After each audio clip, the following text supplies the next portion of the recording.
તો આ તરફ વાવ થરાદમાં સેશન્સ કોર્ટે દુષ્કર્મના કેસમાં આપ્યો મહત્વનો ચુકાદો। દુષ્કર્મ અને પોક્સો એક્ટમાં આરોપીને 20 વર્ષની સજાનો હુકમ કરવામાં આવ્યો। વર્ષ 2023માં બનેલ ઘટના મામલે સુઈગામ પોલીસ મથકે ગુનો નોંધાયો છે।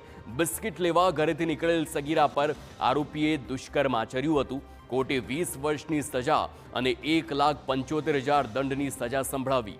મહત્વનું છે કે આરોપીએ સગીરાને બિસ્કિટ લેવામાં મોકલી હતી, જે બાદ આરોપી પોતાના ઘરમાં જતો રહ્યો હતો। સગીરા જ્યારે આરોપીને બિસ્કિટ આપવા તેના ઘરમાં જાય છે ત્યારે આરોપી તેની સાથે દુષ્કર્મ આચરે છે। ત્યારે હાલ સેશન્સ કોર્ટે આરોપીને 20 વર્ષની સજા અને 1,75,000નો દંડ ફટકાર્યો છે।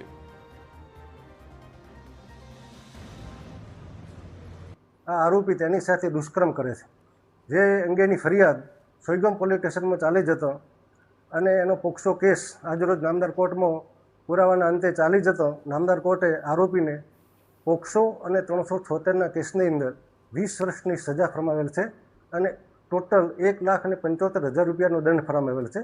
અને જો દંડ ન ભરે તો વધુ 7 માસની સખત કેદની સજા અને દંડ ભરે તો તેનું સગીર વયની જે બાળા જે ભોગ બનનાર છે એને વળતર ચૂકવવા માટેનો હુકમ ફરમાવેલ છે।